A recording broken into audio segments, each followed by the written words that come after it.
difference. This is kind of closer than we normally are.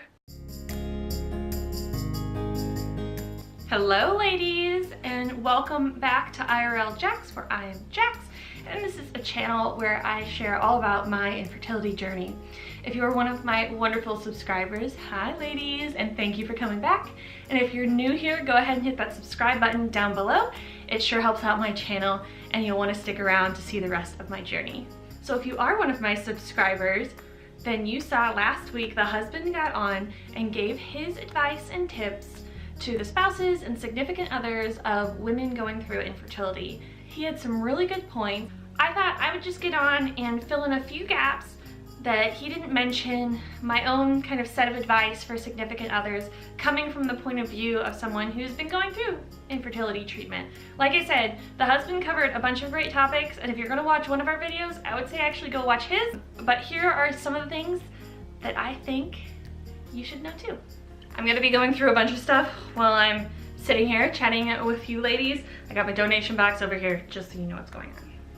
So my first piece of advice for spouses, especially husbands, is to remember that for a lot of women, having a child is a need, like capital N-E-E-D, need. Whereas for husbands and spouses, sometimes it can kind of be a want, like you're in a relationship with somebody you love and gosh, wouldn't it be great to have kids, but it might not be the same level of like innate primal desire. And I think it's important to know that so that you can understand maybe the passion that the woman is going through during fertility treatments, maybe why she doesn't want to take a break, or why she sees it as such like a personal thing, because it is a need for her. It is something that she desires wholly, and it can be all consuming. So when you talk to your spouse about, you know, taking a break or making sure that there's balance within their life and that they're thinking about other things, just remember that the value of that, or the desire for that, might be even more than just a desire. It could be a need. Obviously, that's a little bit different for everyone. Just remember that your desire for a child might be less than her need for a child. My next tip is to say what you don't need to say, which means even if your partner knows that you love them and knows that you don't blame them for any of this, articulate it and say it. Tell them that you love them. Tell them that you're in it together. Make sure you explain explicitly to them that this doesn't change your relationship, that you were meant to go through this together. These are things that your partner inherently knows, but when you're thrown into this kind of chaos and uncertainty, it just helps a lot to make sure that they are actually said out loud. My next tip is remember it's all the time for them.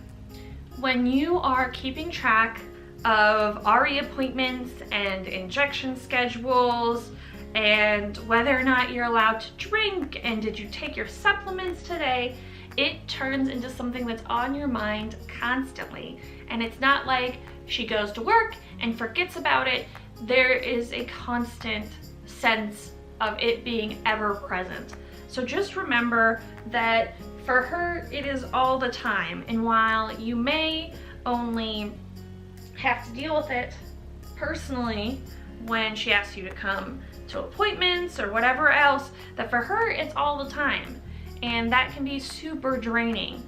I think the husband mentioned this in his video.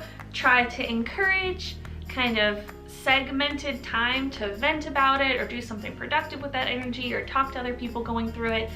But understand that at the end of the day, there is a lot to think about and a lot to keep track of. Share that burden when you can, and never act like them sharing that burden with you is tiresome or like it's been talked about too much. My next tip is have an exit strategy. Anytime you're going to a large family event, whether those people know about your journey or not, make sure that you have an exit strategy.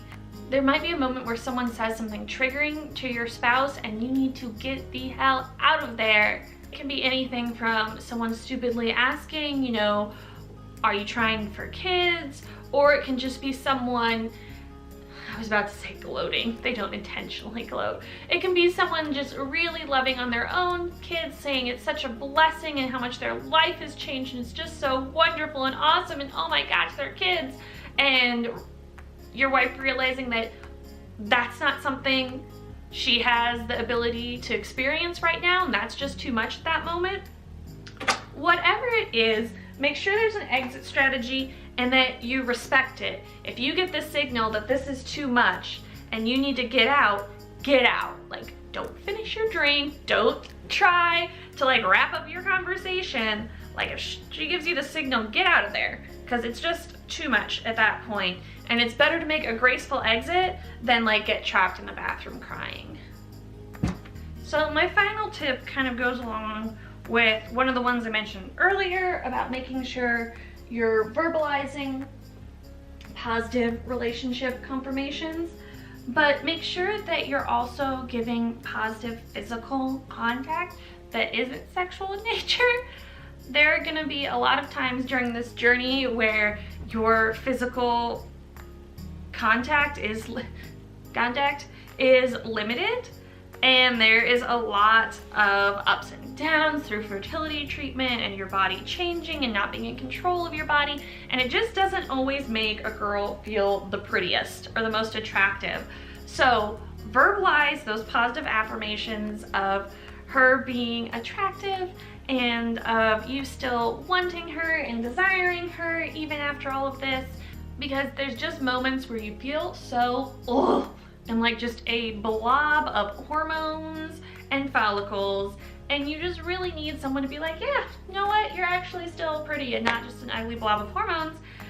You're doing fine, you're doing great, and just like, so just acknowledge that it's a lot for their body and that their body is still attracted to you. It will go a long ways in boosting her confidence and just taking one more worry off her plate while she goes through all of this. All right, well, thanks for sitting with me while I sorted through all of my clothes and what was going to and from donations. Thanks for supporting my channel. I really appreciate it. And until next time, ladies, keep on fighting.